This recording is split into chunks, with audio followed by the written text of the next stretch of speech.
So you're in Tulsa then. You go to TU. Yeah. What do you go to TU for?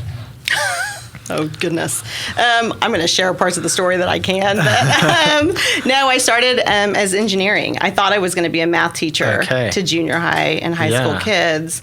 Of course, my parents were like, "You're not going to make any money being a teacher. Like, you should be a teacher, right? Because it's about paying my bills." Yeah.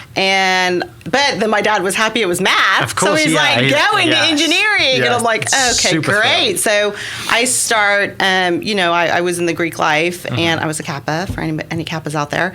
And started in engineering. So I had Calc 1, Calc 2, Chem 1, Chem 2 labs, computer science. That sounds like hell to me.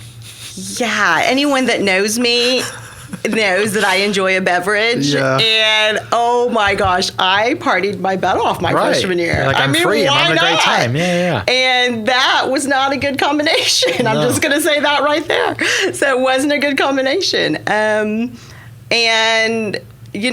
guess it's part of my story, so I do need to go there because it's part of it. And I actually just told a client about it last week, and I thought, I can tell people this because I'm successful now. Right, so really now it's okay. Right, but when you're trying to find a job, it's not a story to tell. I practically flunked out my freshman year. I partied hard. Yeah. And quite honestly, knowing what I know now, I would have done it even more. I mean, life is short. Who cares about your GPA after your first couple jobs? Yeah. My children who are listening to this, who are about to go to college. I need you to still worry about your GPA. Yeah. Or all kids out there, you still have to kind of worry. But I was also in a profession that I was taking classes that had no interest to me. Why would I want to go?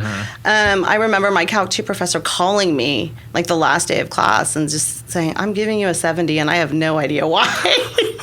Because I just showed up for testing. Yeah. And so, but the part of the story, why I have to say this is because then, you go home the summer after your freshman year and you stay with your family.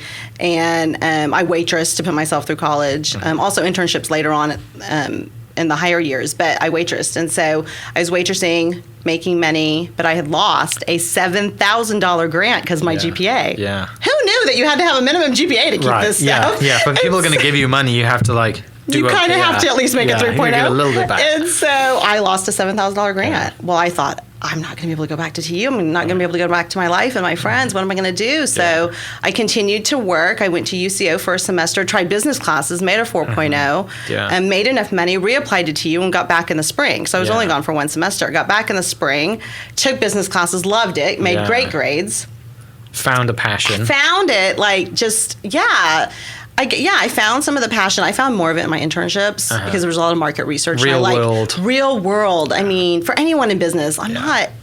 Right. I mean, I even hate to say this, but I didn't learn anything in my college classes. It's the market research class maybe, but that's about it. Unless it's practical in real time. This is where you're studying and you're putting an impact or starting a business or whatever it is, making I feel like college is more just about you becoming a person. I agree. And becoming a responsible person. Yeah. And so that definitely happened. But so I ended up coming back, had a great few more years, graduated with a marketing degree, and then worked for a database marketing company in downtown Tulsa after that, which was absolutely incredible experience. It's actually what I thought my agency was going to be. Right. And we work with financial institutions around the United States, like Citibank, Intrust Bank, all the different banks, Bank of Oklahoma, everybody, on their strategy. So they would give you a database. Gotcha. You'd give them all these goals and, hey, this is what we should do. And I'm making it sound fancy, but we actually created junk mail.